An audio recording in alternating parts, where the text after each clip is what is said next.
What is up, guys? This is a review of my new phone, the Sony Xperia Z Ultra.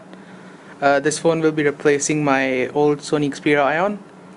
Yeah, this phone has become pretty damn old. I bought it 3 years ago, so yeah, there are a lot of issues with this phone, like the poor battery life. Anyways, I bought this phone last week, and so far so good. My experience has been pretty damn positive. Having a phone with big screen does have its advantages, like viewing photos and movies on this phone is a pleasure. You can hold it like this and you can see how clear the image is. And the screen also has good viewing angles. Not as good as an OLED display, but it's far better than what the previous phone I have. And yeah, it's definitely better than Xperia Z and the Z1.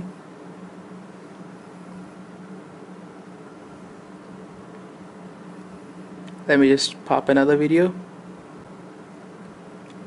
And yeah, this phone does support 4K video playback, and you can just download 4K videos and play on it, though I don't see any advantage because the display is a 1080p display.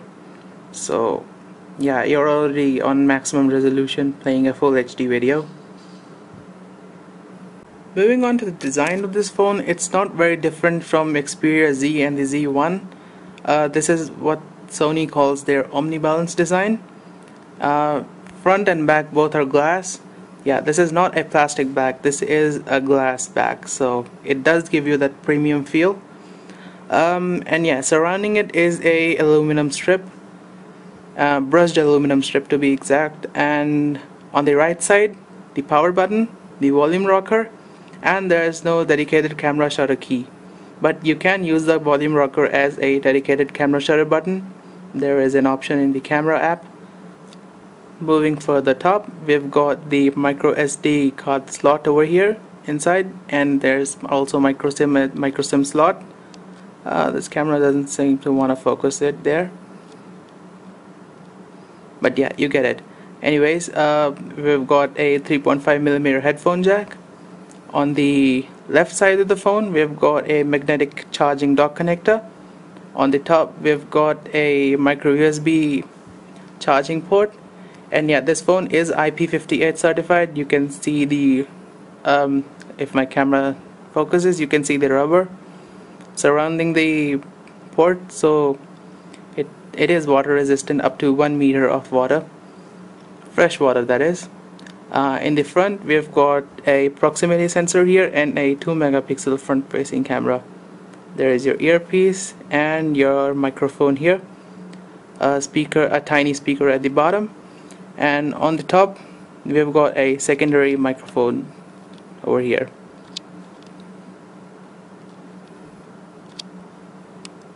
Here we have a screen comparison. This is a 8-inch tablet. This would be 6.4 inches and this is 4.6 inches. Here you can see how thin this phone is. We do a thickness comparison. And if I compare it to my other phone,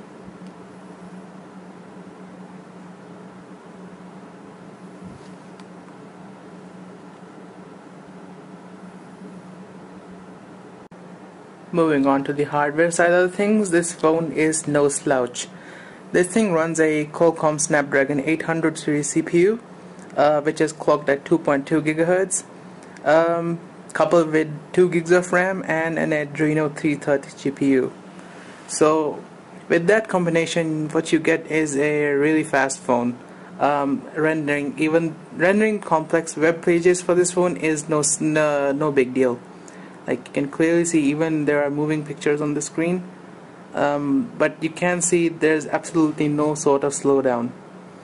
Any sort of slowdown you see is because of my internet connection. It's not that fast, but yeah. The web page also runs videos.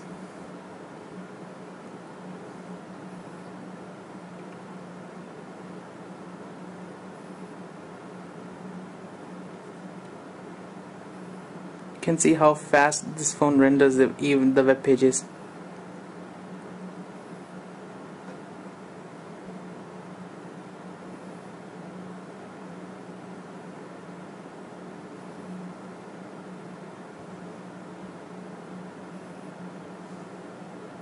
Another nice feature of this phone is that it does support pencil input.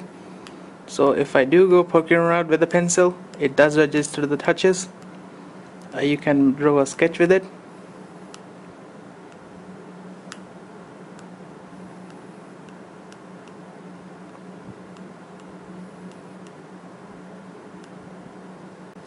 Coming to the display, this is a 1080p Full HD IPS display. It also comes with Sony's Triluminous technology and X-Reality for mobile. What X-Reality engine does is that it improves the photo quality, including sharpness, the vividness of the image, and it does make it feel more lifelike. And you do get a manual setting for the white balance.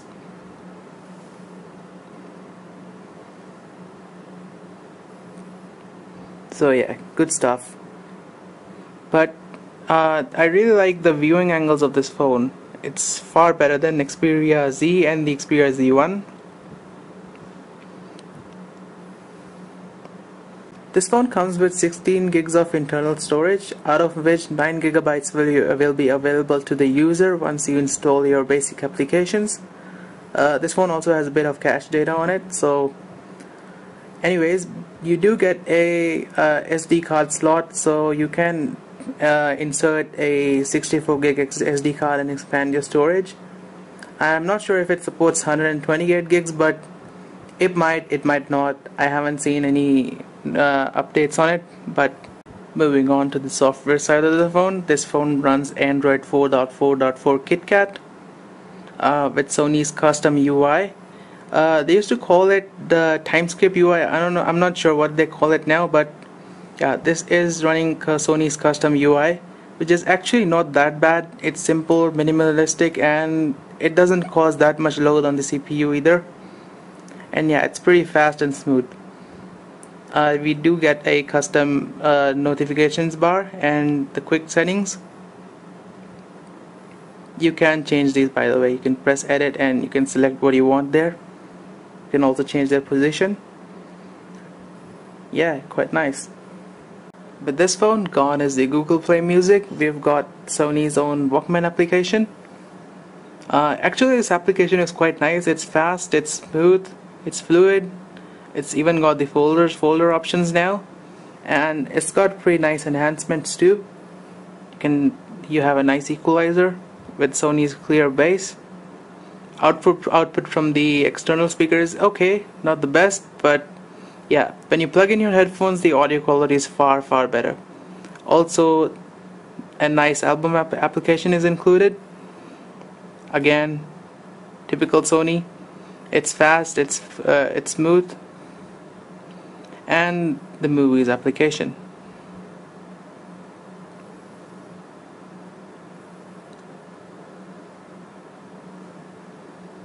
And yeah, Sony has promised Android 5 upgrade very soon, so let's see when that arrives.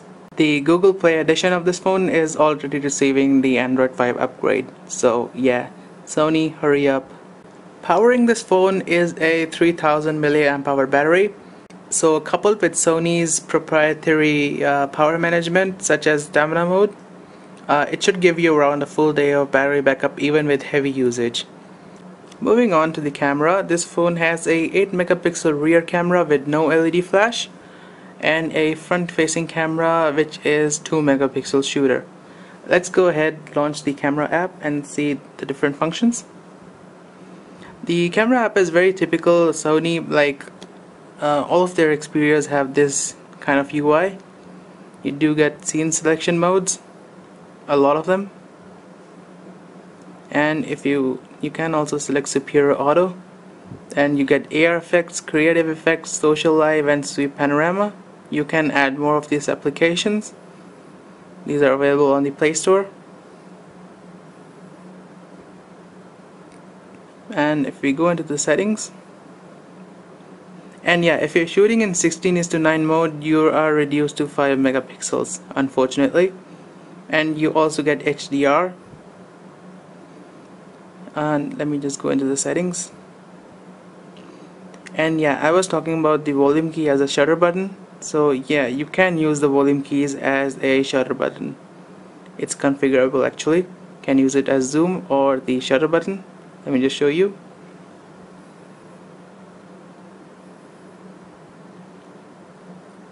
So yeah, there we go. And you also get a 1080p video recording, full HD. No 4K recording on this phone. So to conclude this video, if you guys would ask me if this phone is worth buying, it's definitely a personal choice. I've come from a 4.5-inch display, which is on the Xperia Ion, and moving on to a bigger display did feel a bit uncomfortable for the first week, but yeah, you do get used to a bigger display, and once you do get used to a bigger display like this, you don't feel like going back to a phone like this. I mean, this thing is, it feels just cramped, like everything is just so small on this phone compared to what it's like on this. So yeah, it's a matter of personal choice.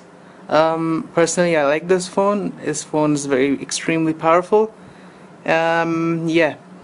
So thank you for watching, guys, and stay tuned for more.